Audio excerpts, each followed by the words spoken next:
première question. Maître Jimmy Galassi, vous êtes le président du collectif des avocats. Ma première question est sur le montant alloué, ça c'est la question des internautes, sur le montant alloué à la prestation d'Eliane Bafeno de 10 000 $. Est-ce que vous pouvez nous confirmer ce montant-là? Et est-ce que c'est normal qu'une personne qui a juste participé puisse avoir les 10 000 $? Merci. Merci pour la question. Merci pour la presse. Merci aussi d'avoir répondu à cette invitation assez spéciale. Un peu volume, s'il vous plaît. Volume. Je voudrais dire que ma cliente ici présente, comme vous le savez, a décidé, n'est-ce pas, de briser le silence par rapport à un litige sérieux qui lui oppose au pasteur Moïse Founi de l'église. J'aurais aimé commencer par le début, mais la question m'est posée sur le montant de 10 000 $ qui a été remis à mon client parce qu'il aurait simplement participé à un clip. Non seulement participé, mais elle a été sollicitée par le révérend pasteur que vous connaissez bien, participer à ce clip. Et donc, la participation au clip ne posait pas trop de problème, mais le problème n'est pas du fait qu'elle ait participé au clip. Le problème est lié à ce que vous connaissez tous, ce qui oppose, n'est-ce pas, ma cliente au pasteur Moïse Founi. Je peux prendre certaines illustrations concernant les apparitions, n'est-ce pas, dans les clips, même les danseuses, à moins que ce soit les danseuses des artistes américains ou des artistes millionnaires.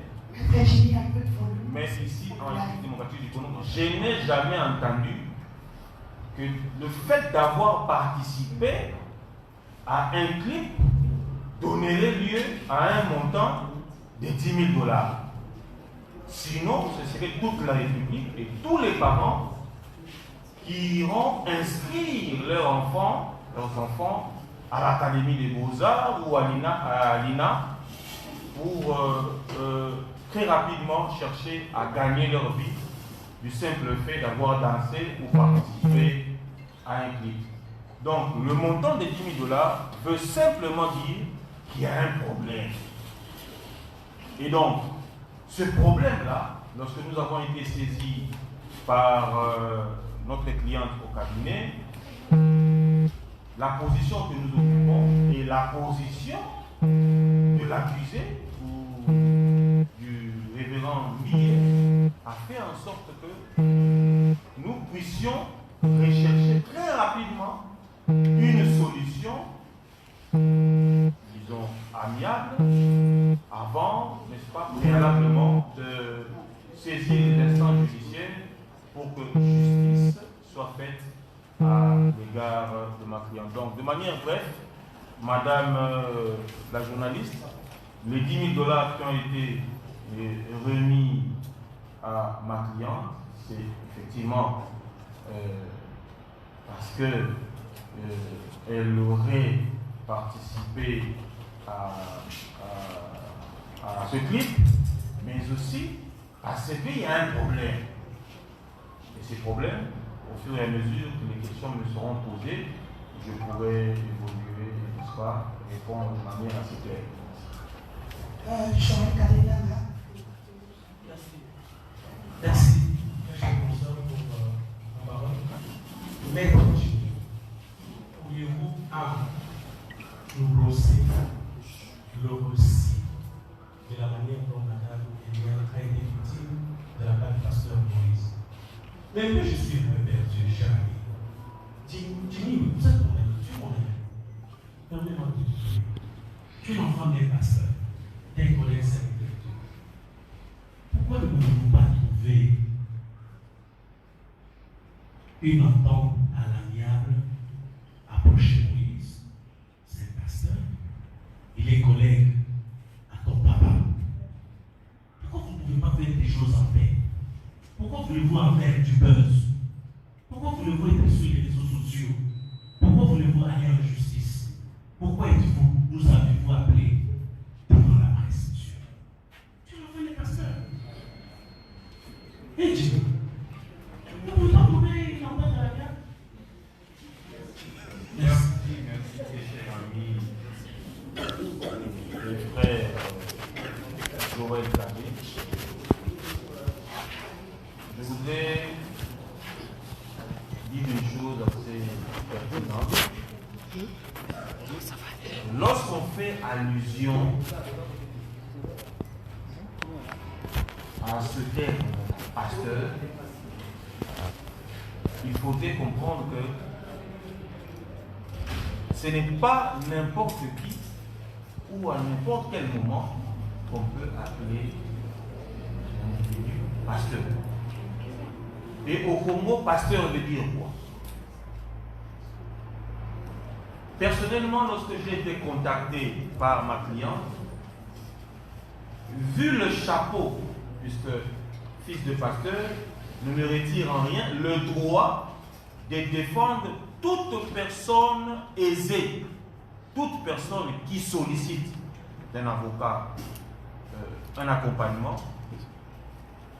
Je suis dans les devoirs, n'est-ce pas, dans le libre droit d'exercer la profession qui permet ma survie ainsi que la survie de ma famille. Étant saisis, nous avons essayé ensemble avec la cliente d'échanger pour avoir la lumière dans ces dossiers. Je me suis dit que dans le cas d'espèce, vu la qualité du bourreau de ma cliente, il serait dans un premier temps important d'approcher le pasteur pour trouver une solution pour éviter, n'est-ce pas, de salir non seulement l'église Bethel, mais l'institution église des réveils au Congo. Voilà d'ailleurs la nécessité ou l'importance de la présence de l'inspecteur général, le pasteur Bravo, inspecteur général de l'église de l'évêque au Congo, l'envoyé spécial de l'évêque général Soni Kafou. Et en approchant le pasteur, nous avons, n'est-ce pas, nous avons été butés à une barrière. Laquelle barrière mettait en avant l'orgueil qui précède la chute. Laquelle barrière qui mettait en avant la justice monétaire ou monnayable. Laquelle barrière qui excluait une justice distributive au Congo.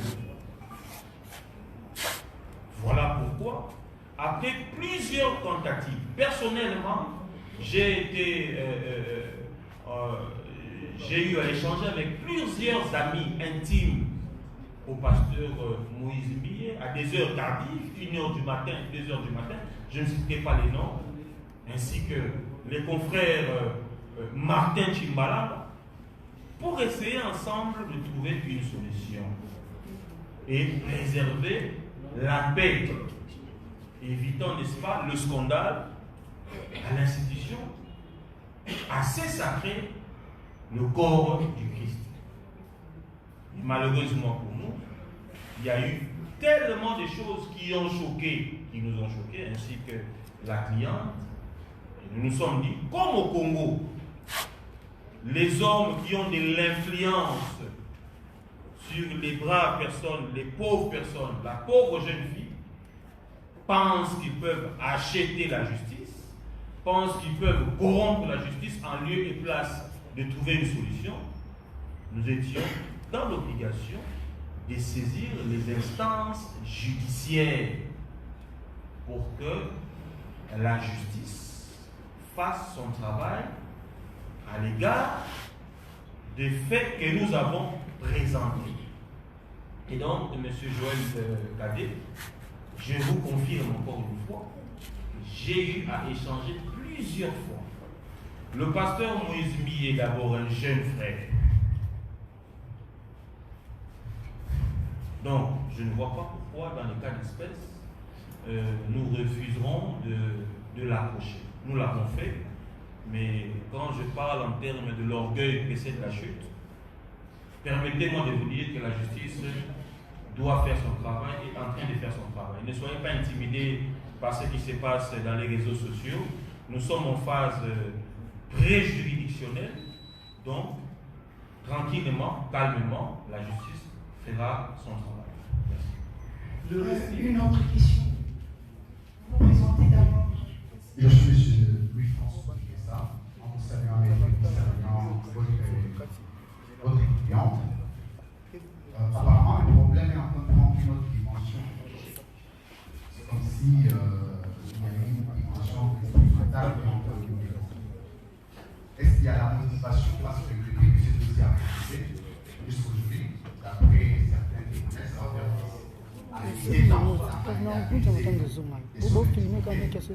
mais pourquoi il fallait attendre jusqu'à 2020 pour le dire?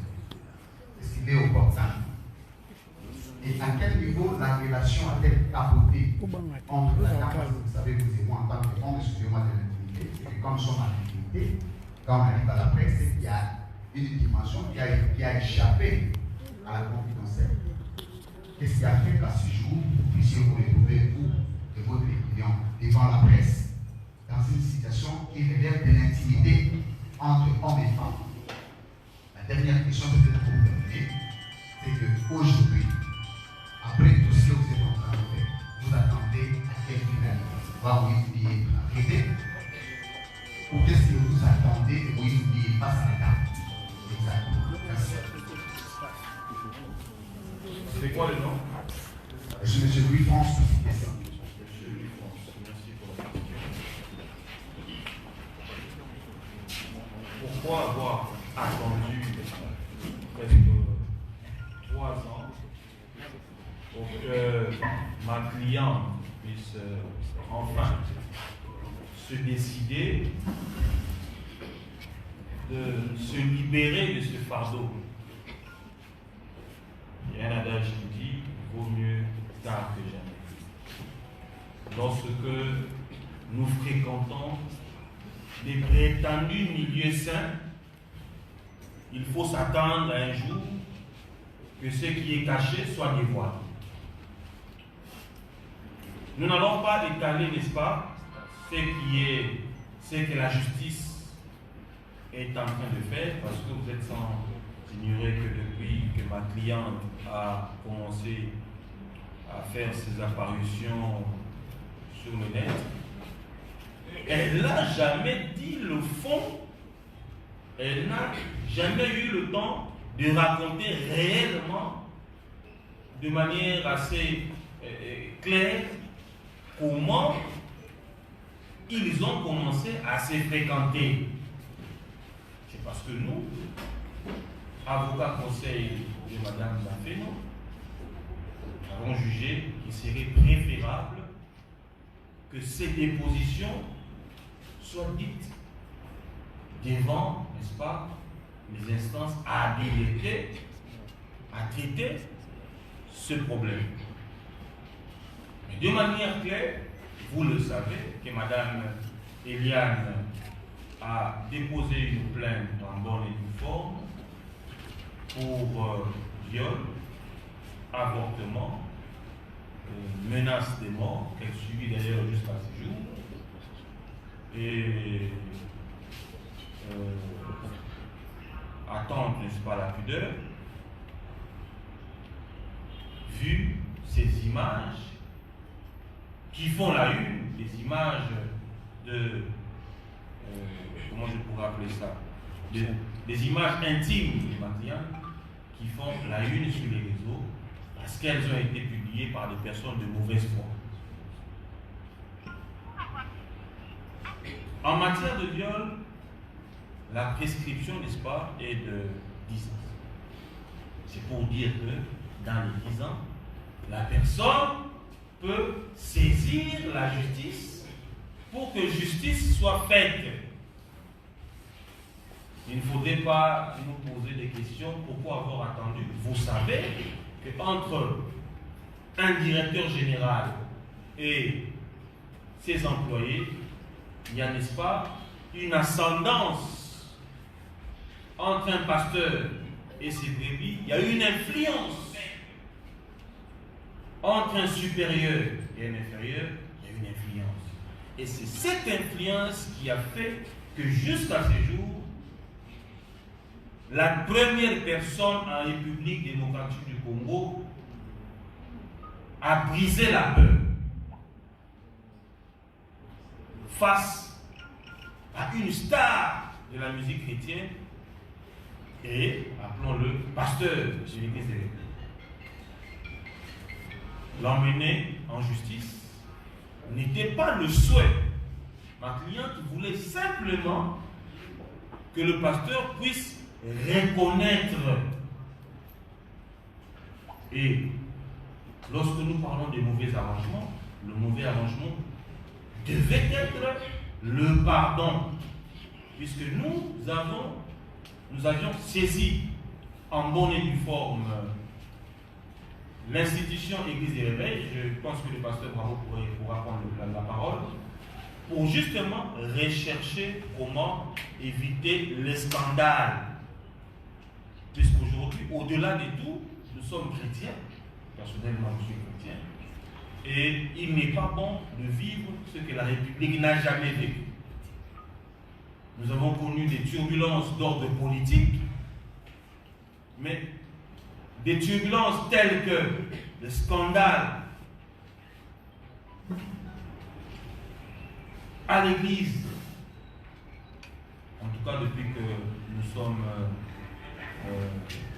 Congolais, nous n'avons jamais vécu cela. Donc, c'est pour vous dire que au niveau de l'Église des Réveils, le président Sonny Kafuta, ainsi que le conseil des sages et l'inspecteur général des Églises des Réveils ont sollicité, si possible, que les deux parties puissent, n'est-ce pas, si possible, trouver un arrangement parce que Eliane est chrétien, le pasteur Moïse, membre des Églises des Réveils, membre de l'Église du Congo.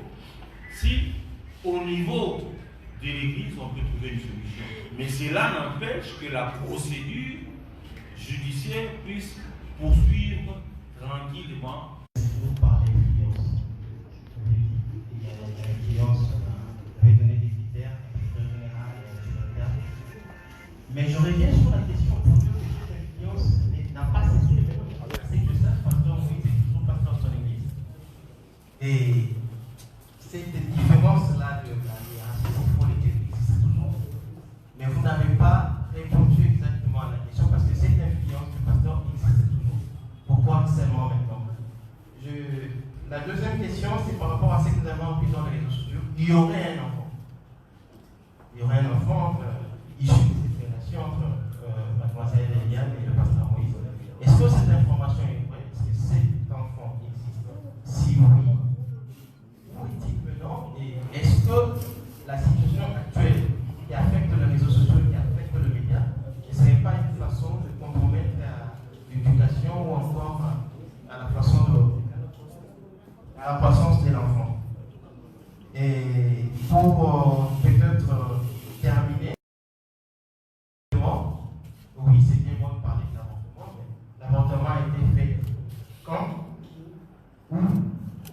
Et est-ce qu'il y a de preuves aujourd'hui? Parce qu'il ne s'agit pas de dénoncer, il s'agit de voiler ce qu'il y a comme preuve.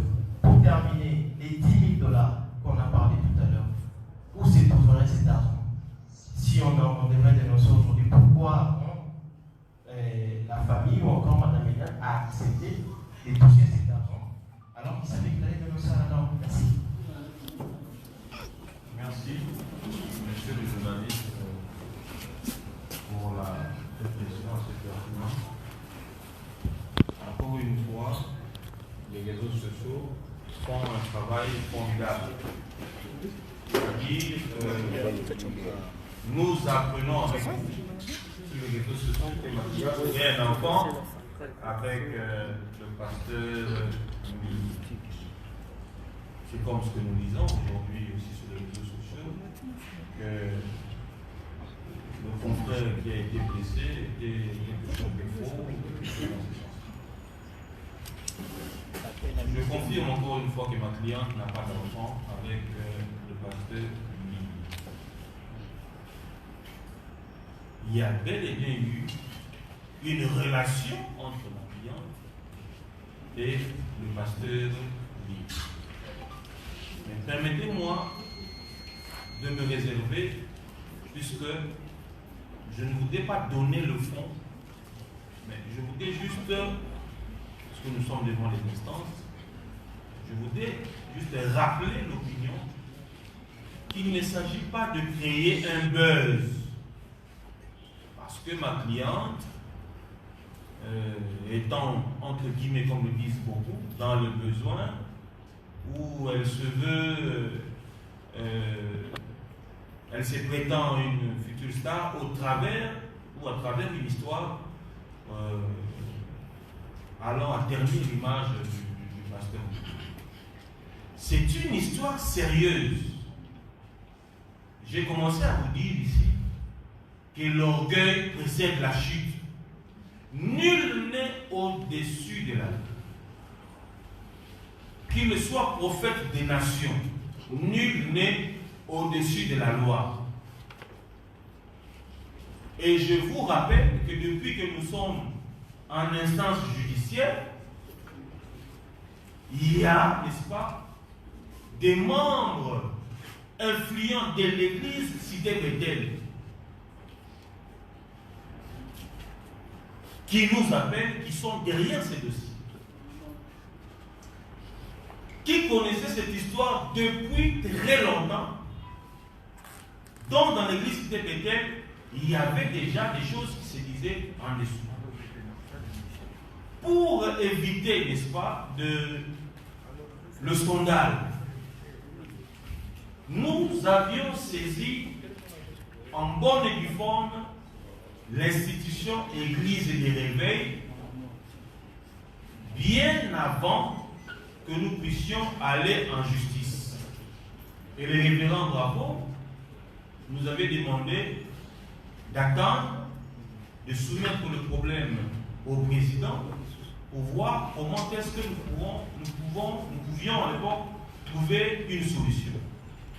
Et moi, personnellement, je redis encore une fois que plusieurs fois, j'ai été en contact avec l'avocat de M. Millet. Jusqu'à hier, nous étions en contact pour essayer, n'est-ce pas, ensemble, de voir comment évoluer avec cette question. Ma cliente n'a nullement l'intention d'emmener ou de souhaiter un emprisonnement ou une peine d'emprisonnement à M. Bill. Et ma cliente était dans les devoirs lorsqu'elle s'est vue butée par les négociations de dénoncer et d'emprunter la voie la plus nécessaire, la plus importante pour qu'elle puisse, n'est-ce pas, se retrouver dans ses droits.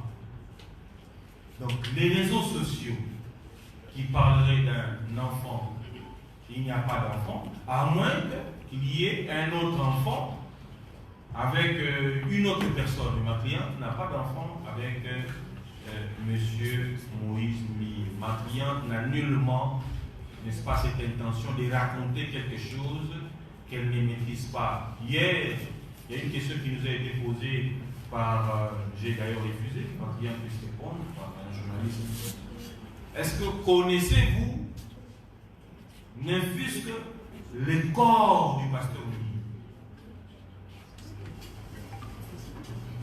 Pouvez-vous nous décrire, si et seulement si vous aviez eu des rapports avec le pasteur Moulier, pouvez-vous nous décrire comment est le corps du pasteur? Vous comprenez par là que ce n'est pas une question que nous pouvons, que ma cliente peut répondre. Ce que nous pouvons vous dire, à ce stade, hier nous étions en confrontation avec les personnes citées dans ces dossiers, notamment le facilitateur, M. Christian, qui avait fait que Mme Eliane puisse intégrer l'église Bethel, ainsi que Mme Mireille Okeni, qui est citée dans une affaire, pour permettre à ce que la justice puisse avoir la lumière dans ces dossiers et puis responsabiliser chacun par rapport aux faits et à l'enquête, n'est-ce pas, à l'issue de l'enquête. Ce que je peux dire à votre question. Je vous ai dit qu'il y a une dame qui est citée, nous étions en confrontation hier au palais de justice. La justice est en train de faire ce travail. Et j'irai encore plus loin en disant que si ma cliente ne trouve pas gain de cause, ou si le parquet n'arrive pas à évoluer librement dans ces dossiers pour cause de trafic d'influence, des coups de fil anonymes des différentes autorités de la République, nous irons avec ce dossier jusqu'au tribunal. À moins, au niveau de l'église de l'éveil, que le pasteur Moulier puisse reconnaître et accepter l'arrangement dans le sens à reconnaître les préjudices causés sur Mme Bafeno Eliane. Merci. Une autre question, il y a un micro par là pour vous présenter. Question. Oui, merci. Je suis co-président de l'émission Cœur du Roi. Je veux poser mes questions en ligne. Je voulais au moins que Mme Bafeno a fait cette chose au moins qu'elle puisse un bonjour. Cela les a. Mais ma question est que